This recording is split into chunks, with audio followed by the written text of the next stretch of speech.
Welcome back, or welcome front if it's the first time joining. I am Joshua with Weird Gaming Adventure on behalf of AdventureGamers.com. And we are super excited, as always, to talk point and click adventures.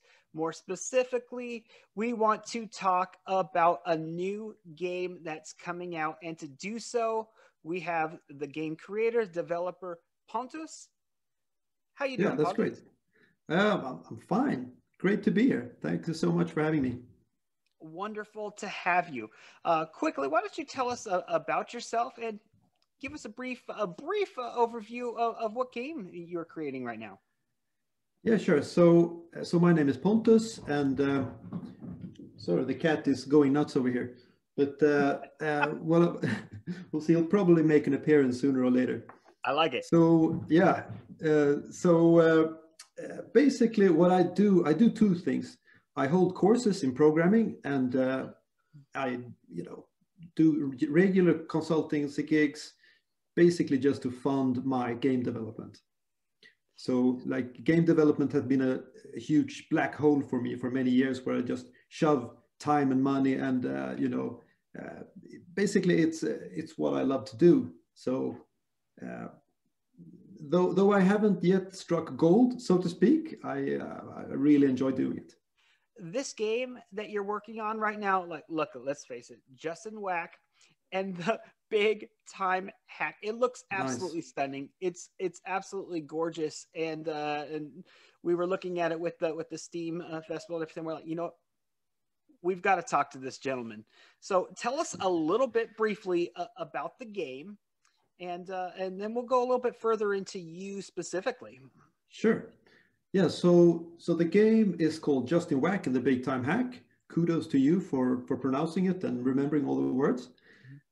It's basically, I had a bunch of ideas for the next game when I started this, and when I was sure I wanted to do a point and click adventure game, and I kind of, when I was thinking about like stories and puzzles and stuff, one thing that is even though it's been done so well, this time traveling stuff, having like the past and the present and the future, and being able to go back and forth and maybe exchange items and stuff. There's something just so compelling about the idea of doing something in the past and then switching to a player in the present and seeing that something happened, right? Oh, sure. Yeah, because so I just couldn't stay away from that. It was just too luring. So yeah, so this is basically a time travel adventure. It's like a love theme. So it's about this guy Justin and his ex-girlfriend Julia, and there's this caveman called Clute living under dino rule, looking to escape. The caveman era isn't that pleasant, it turns out. And yes, through some microwave mishaps in Justin's office, he opens up a portal to time, and has a look around, and Clute sees his chance to escape from these horrible dinos. So he jumps into the present, basically. So basically, Justin, the IT technician, swaps places with the caveman. That was my question that was asked. So it's a swap. So we have a cartoon adventure. Obviously, we have a comedic adventure. We have a theme that, off the top of my head, hasn't necessarily been touched. Going back to modern day, along with prehistoric era. Now we have had, as you mentioned, flushing items back and forth. First thing that comes to mind, Day of the Tentacle. It sounds like a fantastic idea. So when did you actually get started in creating this game? So anyone who's made a game could probably recognize themselves that in at the end of it or in the middle, you start fantasizing maybe what will the next game be, and you Sure. you go you start enjoying the next game more than the current one. So I think I started thinking about this story maybe like 3 or 4 years ago, something like that. At least I think 4 years ago I started to like, that could be cool and that would be cool and blah blah blah blah. But then I actually started like working on it like really hard for maybe 2.5 years or something like that, 3 years, something like that. So this game started as in the conception phase when you were working on another project. Did I get you right? What project was that? Tell us a little bit more about your past as a game developer. Right. So basically, I was working on a game before Justin Wack called Spell Clash that took me forever to do, but which came out pretty fun. So that was more of like a strategy-based, also kind of casual game, like a conflict game. Think chess, but with grunts and dragons and stuff. So at the end of that, I was like thinking like, what is it that I enjoy the most myself? Like, what could get me jazzed enough to actually make it, take the next game also to the finishing line. So I got thinking about, what got me into gaming when I was a kid, and it was basically these always the adventure games that had the biggest impact on me, and made me like really triggered my imagination more than any other game or any other genre. So I think that was like suddenly I just knew that okay, the next game has to have story element, like an element of story, and there has to be like I want dialogue, and I want basically to be, I don't want action, like I want to get away from the feeling of like everything is just what's the word, it's all down to your reactions, basically timing and skill level in the moment. Yeah, it's like I lost all of that anyway, so I can't I don't enjoy it much, and so but you said that you enjoyed when in your youth, that's what inspired you to as a gamer. Did it inspire you to create games in the first place? And if so, what was the games that you enjoyed? The point and click games specifically, because let's face it, we at Weird Gaming Adventure and AdventureGamers.com, we're point and click guys. Yeah. What was the games that you loved growing up, and what would best describe comparatively to some of those games in the past? This one that you're working on, Justin Wack. Okay. Yeah. So my first like point and click experience was Maniac Mansion on the Commodore 64. That was like I was like I just gotten that disk drive, and I was like, okay, now I can play that game that looks so cool that my friends have. That crazy game with tentacles. yeah, and it was so cool. And it I remember like the logo scrolling, and there was this chainsaw, and this bloody chainsaw, and I was like I was going insane. And then when I played it for a while, I was like, okay, I love the humor, and I love the storytelling aspects of it.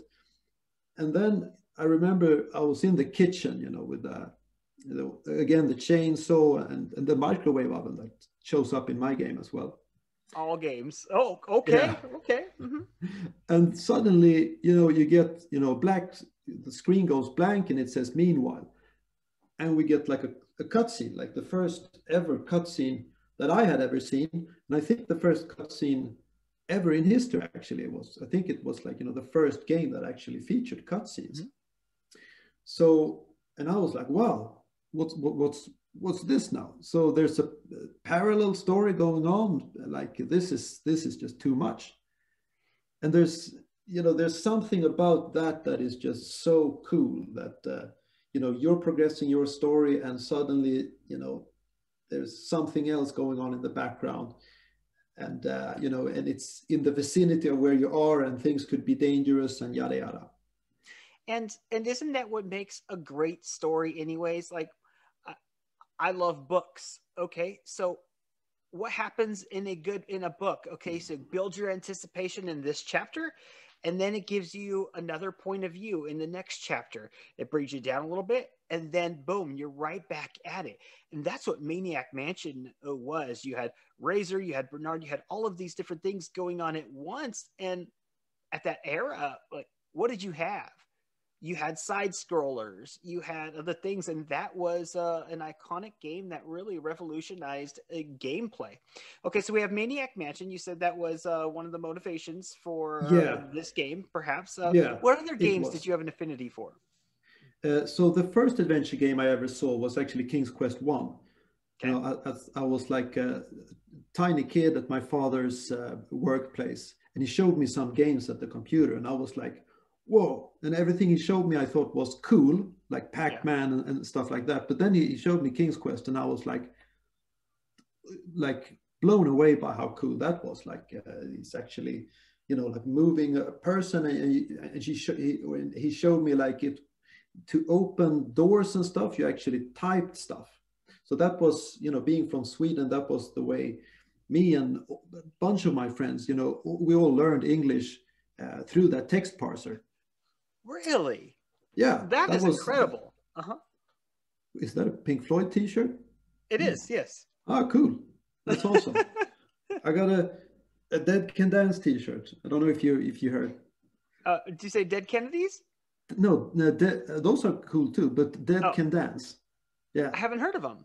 Oh, yeah. You should check that out. All right, well, Everyone watching this we're gonna should put a pin in that, and we'll talk about that later on because I could talk music forever. So, skip this video and head over to Dead Can Dance YouTube's channel. That's where you want to all be. right, don't skip the video though. Do it No, no, no. afterward. Yeah, and then do some Pink Floyd. I love Pink Floyd. Okay, so King's Quest One. That's kind of funny. You said that you learned English. So look, you were handicapped in playing these games because you were a youth. You're young. Okay, you have to be pretty intelligent to play those games as a youngster, anyways. And then you were learning English with it, like. Fantastic. Well, yeah, I think that's the way that, you know, us Europeans approach these games. So if they were hard to you, they were almost impossible to us. But still, there was something awesome there, you know. I was just talking with why am I wanting to say Ron Gilbert? I was talking with Ken Williams, and he was one of our videos. I'll link it up here. You know how they do on YouTube. Link it right there. He's creating a game right now that essentially teaches you how to program. So he is creating a game where you program it's an adventure game where you program a computer, a little robot things coming around. So he's going to teach you like the basics of programming. And that's how I learned essentially how to type when I was a kid, was the text adventures, you know. And so I love hearing those stories. And so Yeah, that's all right. amazing. I didn't know he was making games. Is he like back to making games?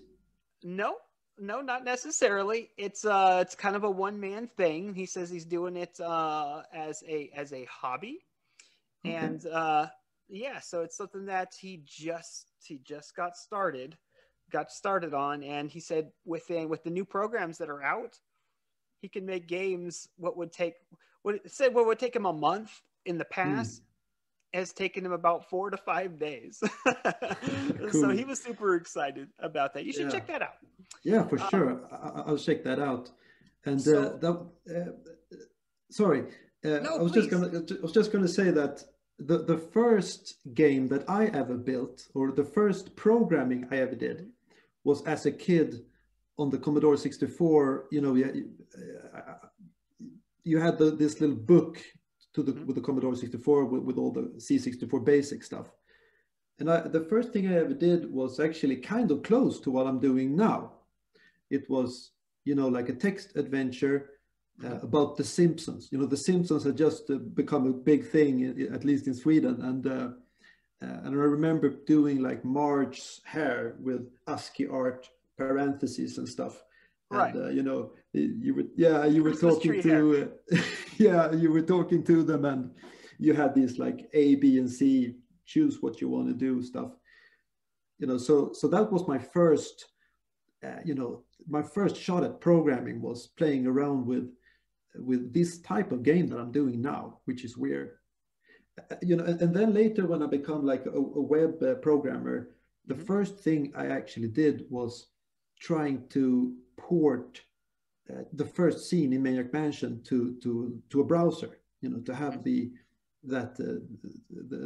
verbs and everything, and try and get there. I wanted to do everything except moving the guy was way too hard for me. Like I couldn't get that working. But I remember the feeling of gratitude when I could manage to get like pull carpet, pick up key stuff, and it's so cool, so cool. And you were young, and that was your first experience. Now you're a veteran.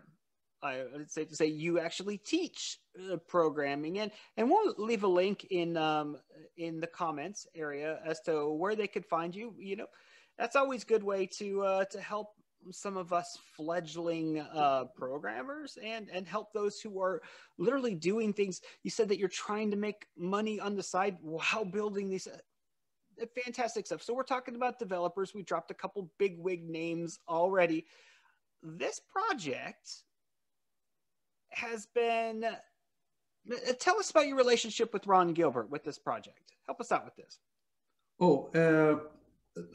I'm afraid that might be overselling it, my relationship with Ron Gilbert, but we had a Kickstarter for this game like 1 year ago, and on that Kickstarter, like maybe a month after, like maybe a couple of weeks into the Kickstarter, I just saw Ron Gilbert's name in the list of backers. And I was like, was scrolling, looking for something, and I just saw. Wait a minute! Whoa! and I saw, that's Ron Gilbert, and I was like, is this really him? And I, checked it out, and there's very limited info you can get if you have like a campaign about the backers. So I had to find out if this was the real dude. So I wrote, maybe the most carefully worded email I've ever written. Like, I just wanted to say like, wow, what an honor. And like, is this you? Vague, but real. Yeah. Yeah. Like if it's you, and is it okay if I say that it's you even? If it is you, like, and he strikes me as a guy who don't appreciate long emails, So I wanted, I worded this, I labored over this email, and then I sent it out, and I got a reply confirming it actually was him, and with address, everything. It was the dude, and then I think someone through Twitter actually hooked me up with David Fox as well. The Zach McCracken guy and Gilbert's associate. So both of those guys actually backed the Kickstarter, which made me and the graphical artist Alberto, we were like, no backing out now. Gamer's not so grumpy on that. That's really cool. The fact of the matter is, though, that it came to his attention one way or the other. He looked at it and he said, you know what, I'm going to help this guy out, because that's what Kickstarter is. You have to believe in something. You have to believe in the project in order to put your bottom line, put your bottom dollar down. And I tell you what, there's nothing that says that you are a believer more than investing in a project. And so that bravo to you. Okay, so tell us a little bit more about the game. Tell us more specifically about the character. Tell us about the animation style. Give us a 3 to 4 minute pitch on the game. I don't like the word pitch. Tell us about the game. Yeah. Okay, I'll tell you about the game. So we have in the game there's 3 playable characters in the game. Okay. And those are all our main characters. So we have Clute the caveman, we have Justin the IT technician, and we have Julia. And I guess it's fair to say that Justin, he misses Julia a lot. Like he wants to get back with her. And since the caveman and Justin have swapped places in time, basically Justin is trying to get back to his time in order to get Julia back. But it's not really important, all of that, like this guy is there and that guy is there. It's not, the time traveling aspects of it is basically there as a mechanism of allowing, puzzles such as do this in the past and this happens in the present and we can do that in the future, So there's nothing really confusing about it when you play the game, I hope. But since they are time travelers, it turns out that there's also a future, because we talked about the past, the caveman / dino era, the present, which is where we are now. And then there's the future, which is where we have our antagonist that is actually sending out these robotic agents to hunt down the unauthorized time travelers. Because, of course, these guys might mess around with the timelines and make it so that whatever happens in the future, which is, I don't want to get into the... it's the dystopian science stuff. Yeah, it's dystopian stuff going on in the future. And our antagonist, he wants to make sure that it stays that way. So basically, you're always running from these robotic, these semi-intelligent robots, which takes great pride in their ruthlessness.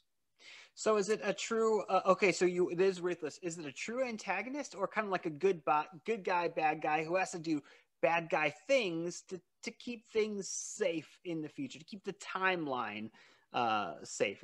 Would that be correct way? Well, yeah. Like, I don't want to say too much, but the antagonist, we get to know him a bit. That we know that someone is sending these agents.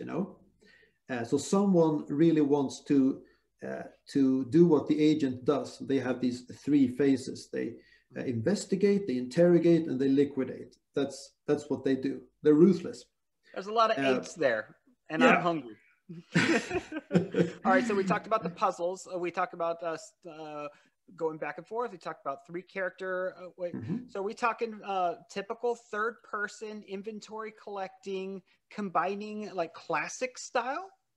Yeah, I'd say so. It's leaning a lot towards the Lucasfilm way of making puzzles.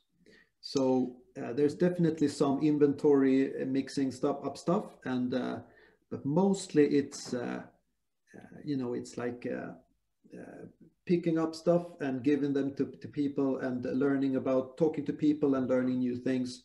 There's absolutely zero brain teaser puzzles. The thing I could never stand about adventure game is like you progress in a story and it's fun, and suddenly you get like, okay, now you have to align these jewels and it's just like, so look, to me it's like a total, like, okay, look up a walkthrough so I can get on with the story. Back then it was a game lengthener. And back then we didn't really have the options like we do now. I mean, we're talking philosophy here, but our attention, if we don't want to stop in a game, then we're going to go play something else that is more fast paced. And so I respect the idea to go there, not go the cheap way, and to kind of lengthen the game. I really do like that. All right, so what phase of the game are you right now? Like, what particularly are you working on at this stage of the game? Yeah, so actually just released a closed beta for the first act. So the game consists of 3 acts, and the first act is pretty much done and polished. So that's out on beta now just to get the feedback, So it's so I want to get as much as possible before before we go on to the next act, basically. Right. But everything is the story is done, everything is done. I've been working. I think I had like 3 iterations of like how I imagined the engine for this, because my intention is building, you know, a bunch of adventure games. You know, I want to do tons of adventure games. So I really invested a lot of time in building this engine. So this is a ground up game then. Like this is something that you're not leeching anything. You built the engine ground up for this project and for your future projects then. Yeah, that's the idea. I use Unity. I use a bunch of stuff. I use Ink, which is you know, anyone out there wanting to make a text-based game or any type of game that involves a lot of text. I check out Ink from Inkle. This open source programming language when doing like interactive text stuff. Boo wants to say hi. This guy right here, what's the name? His name is Boo. Boo. Boo. Yeah. Boo. Boo. Or I guess Bo in English or something like that. Bo. Okay. Like in Swedish it's like B-O. B-O. Okay. Yeah, so Bo. Are we talking Bo as in like boyfriend? Or are we talking Bo as in like Bo Jackson? Because like in English, Bo is B-U-O. That's what. Might have been a gift from a girl, from your wife, or okay. Something like that. Huh? No, Boo in Swedish. Boo is a name like Pontus. Okay. So it's not a shortcut for or like. Got it. In Swedish, it's just a name like yeah. His name is Boo, and he was like he always gets confused when I'm in meetings at home, because he's like, there's a lot of talking, but not a lot of petting going on. And he's like, he thinks it's, he thinks my focus, he thinks my focus is, it's not properly balanced. Well, Bo, you'll get some attention very, very quickly. No rush, man. Real quick. So let's talk about your future, what you have. Okay.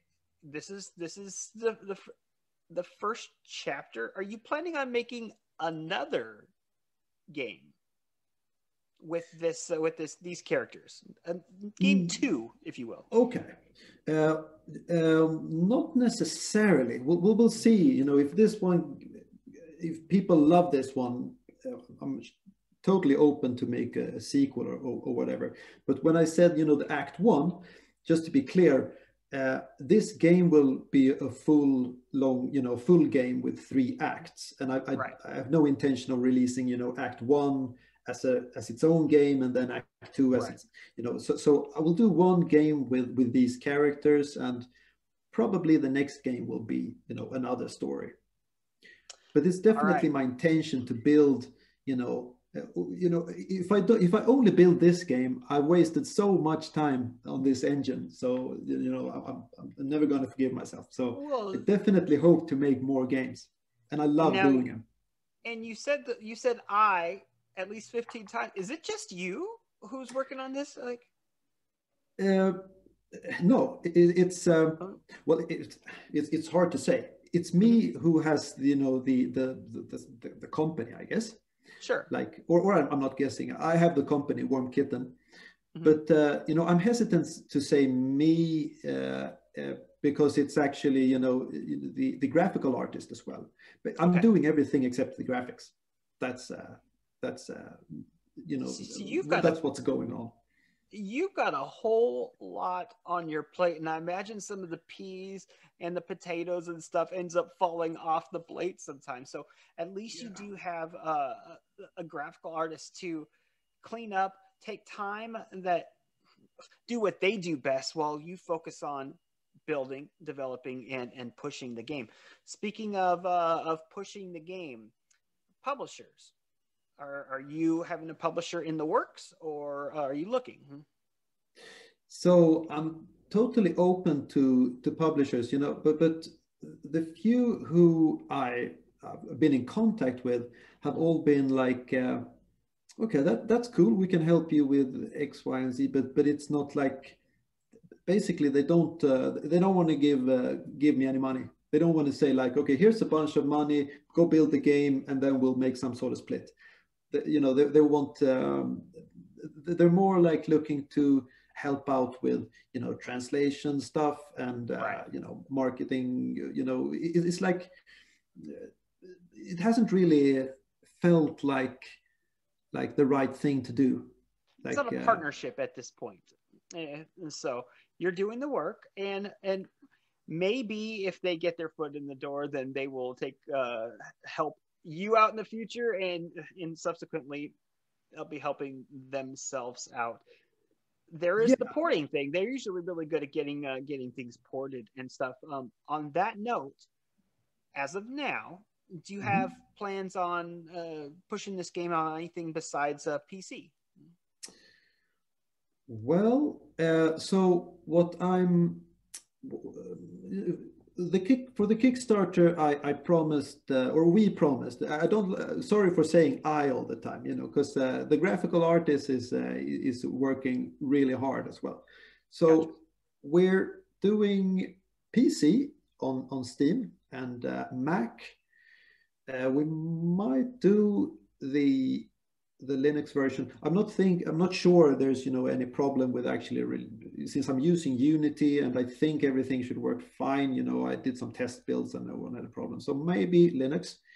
Then we'll see. Like, I think my number one like ask is the Switch console platforms. So yeah, so that might be definitely something I would like to have a look at. iOS and Android would be awesome as well, but I haven't really, you know, made any firm commitments on that. See how you know, I don't want to over promise anything. So like, so I'm trying to keep it like very, you know, what I know I can, or what I know we can deliver, basically. I like that. See where it goes, and then if it's in the cards, then just start gradually expanding. Okay, let's have a little fun here. Off the top of your head, top 3 historic adventure games of all time. When you say historic, do you mean like through history or? Okay. Yeah. Yeah. Let's go point and click specifically. Yeah, so it has to be. You actually said adventure games, and I'm going to have 2 point and clicks and 1 non-point and click, I think. Okay. So it's got to be, for me, it's got to be Maniac Mansion, just because that's where it all started for me. With the cutscene and the beautiful humor, and then I think I'm gonna have to go with King's Quest 3, because there's something so beautiful about, you know, having like a place in the story. Is it Pearls of Rosa? Is that 3 Pearls of Rosa? I don't really remember the title, to be honest, but it's the one where you're in this house, you know, and there's this wizard holding you like you're working for this wizard dude. And you have a time where you have to get. Okay, yeah, I remember. Gotcha. It's like, that was my favorite of those. And then from my childhood, at least, I have to go pick one outside of the point and click genre that was so important for me, and that was the Last Ninja 2. You know this game? 2. No, I don't remember. Yes, so it's totally, you know, it shouldn't really be on this list, but for me it is an adventure game. It actually has, you know, puzzles, but there's also like fighting and stuff. You know what? Yeah. There's no adventure is an adventure. I don't believe in really just deciding what should be in a specific genre. Adventure is an adventure. First 2 games that you mentioned, you said a LucasArts game. Second game was a Sierra game. Sierra, LucasArts, who wins? LucasArts. Oh, you were scared to say it, but LucasArts. No, yes, it's LucasArts. It's like. You know, the humor and you know, the fluidity of those games, and you know, moving away from the text parser was like, you know, I like that. So I think I have to go with those. You know, Monkey Island, you know, is a way better game than King's Quest 3, but for me those 3 were the most important. Yeah. And anyone who had a Commodore 64 will understand that. Or did you have one, a Commodore? I did not. It? No, Okay. I think my first computer system that I played on was a 386, like DX25, if I remember right, as a Wii one. So Okay. I think my first game that I played on that was King's Quest V. Like on that was my first experience with adventure games, or really games in general. So. Okay. Okay, so that was when they had moved to their. That was also a point and click game, right? Yeah, it was definitely point and click VGA at that stage. So that's where they lost me. Actually, it's interesting that I just lost interest in those games, in the Sierra games, when they left the text parser. I don't really know why. It's like something got lost ingrained. There. You know, maybe because it was something that you would, for instance, I lost interest when adventure game industry started going towards the WASD running around 3D. I mean, there was Escape from Monkey Island. Couldn't even finish it. You know, I did manage to get through Grim Fandango though, so you know, props to me. Yeah. Exactly. You know, I tried one of those 3D adventure games. It was a beautiful game. I probably shouldn't mention its name, but I tried it, and I got stuck at the same place where I got stuck when I was a kid, trying to walk up a stair. And I was like, okay, 5 minutes trying to five minutes trying to walk up the stairs. It was called Black Sad. You know the one? No, I don't. I don't recall. You know, the steering, it was okay. Yeah, it looked beautiful, but it was, you know, one of those, you know, fixed angle cameras and, you know, quick time events and stuff. It wasn't for me. So let's go to another fun question. All right. And this one's going to be putting you on the spot here, and you may have to take a little bit of time, but first thing comes to your head. So your main, the protagonist of the game, Justin Wack, right? Is that Justin Wack? Okay. Justin Wack. Which celebrity actor would portray Justin Wack in a conversion to a movie of the game? That's a good question, man. It's kind of scary because he's not necessarily a good-looking man. He's a cartoon, so you don't want to make somebody wait, what? Let's see. I'm horrible with actors' names, so I'm not really sure. But I think the guy, someone who comes to mind for some reason, is the guy in the Office, in the British The Office. The guy who did, you know, all those Lord of the Rings and everything. He played Bilbo, I think, right? Yes, that guy. He was also in. Was he in Sherlock as well? Yeah, exactly. Okay. Yeah, I like it. It's funny you mentioned when I first started running through and doing my research on the game. I always compare which actors it would be. You mentioned The Office. I was thinking Jim in the American one, and of course now he's a huge star. I can't think of what his name is now, of course, but I think the guy who did Bilbo is also kind of a star. Well, sure.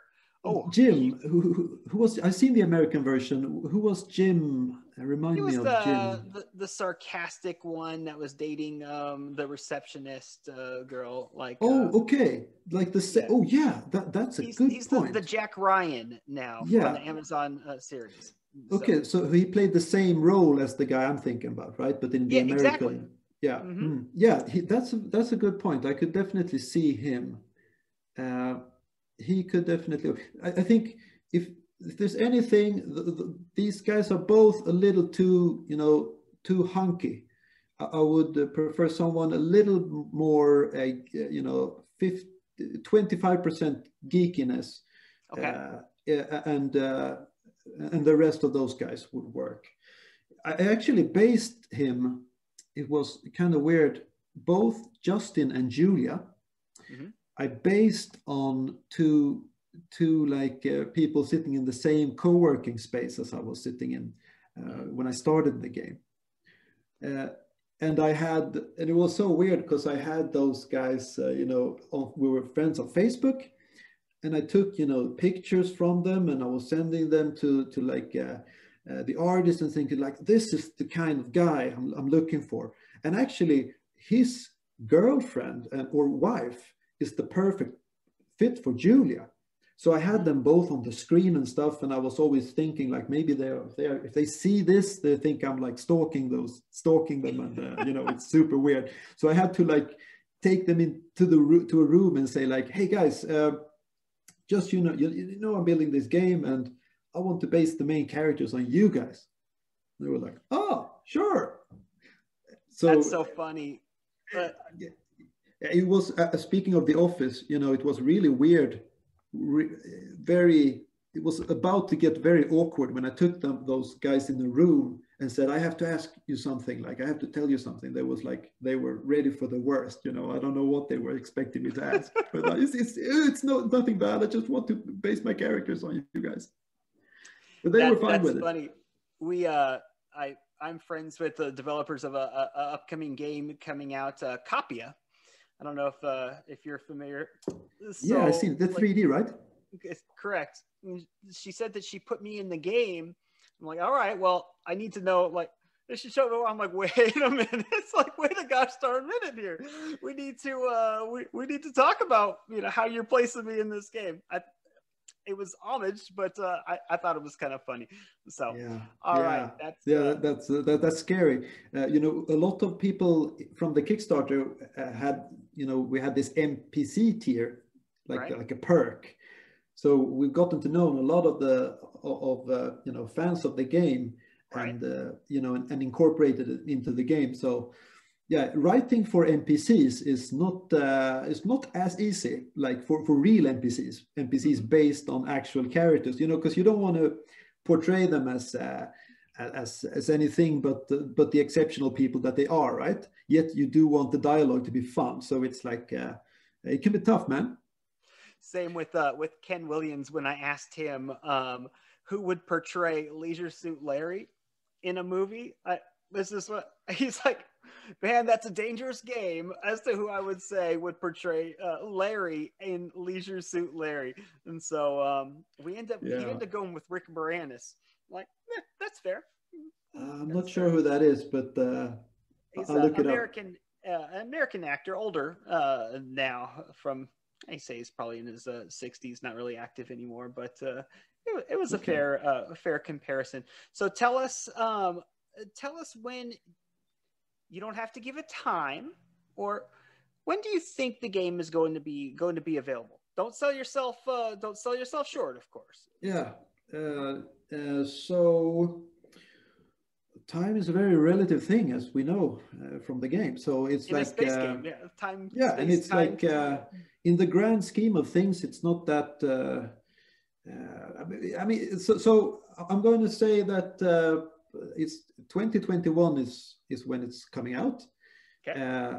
Knowing how hard it is to actually, you know, get all the way to the end with the voice acting and everything, it's like I'm gonna you know, it's not going to be the first half of the year.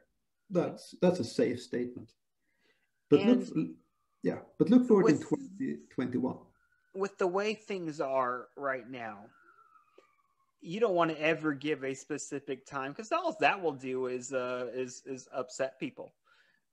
We have to work around people's schedules, and polishing takes a lot more time than we on the fans' ends ever truly understand. Cleaning everything up and like, we're not in your shoes, so we respect that. Certainly, you don't want to put out a bad game at an early time. That's for certain. Where can we find you? And just something I have to say also, like when it comes to when you're working in so small teams, it's like, and you know, when you have so many hats, you're carrying too many hats. It's like it can actually get like you know, you can actually start to weigh weigh down upon you, like when you have like a deadline and you're like, okay, but you know, and financially, you know, none of this makes any sense, you know. So it's like certainly not dollars. It doesn't yeah, make sense. yeah, Like certainly not dollars. Well, yeah, but it's fun. You said you have to wear a lot of hats, but at least you have a good amount of hair, which I wear a lot of hats too. I'm losing mine. So, well, like, respect to you. Okay, well, when I put these headphones on, I actually it occurred to me, yeah, these are great because you can't see my graying hair on the side. So this will do nicely. This will do nicely. Speaking of doing nicely, you're doing a wonderful job developing the game. We are very, very excited. Tell us where we can find you. Tell us what we can do to support the game. Bookmark the game on Steam. Give us all the details, my friend. Yeah, so warmkitten.com is the website where you can find everything.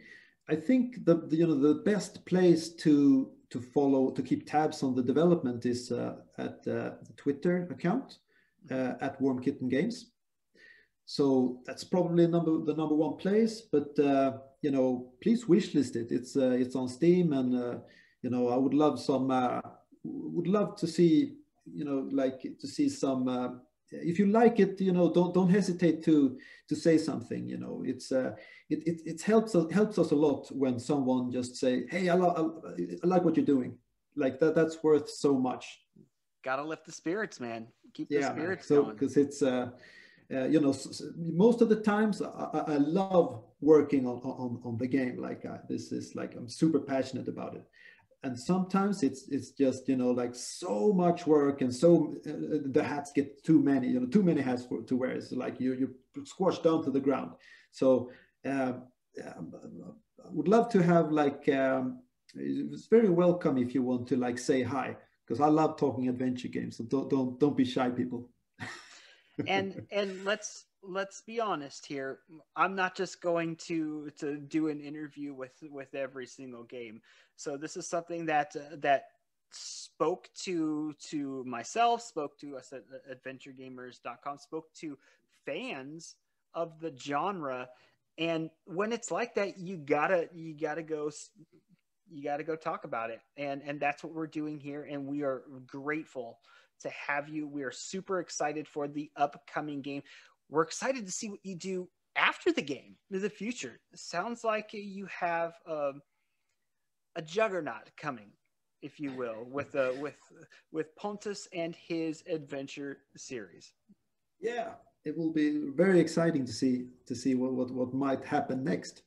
But yeah, I'm really looking forward to keep working on the game, and I'm super thankful to be able to talk to you and you guys watching. Thanks a lot, man, for the opportunity of talking to your viewers. And we thank you, viewers, as well, for Pontus, which Pontus is for Justin. I am Joshua with Weird Gaming Adventure on behalf of adventuregamers.com. And go check out Justin Wack and the Big Time Hack. I had to look to the left real quick. I remember, though. We'll see you in the next video. Justin works as an IT support technician. He doesn't really like his work and is still madly in love with his ex-girlfriend Julia. Today, following some microwave space-time tomfoolery, Justin is about to switch places with someone from the past.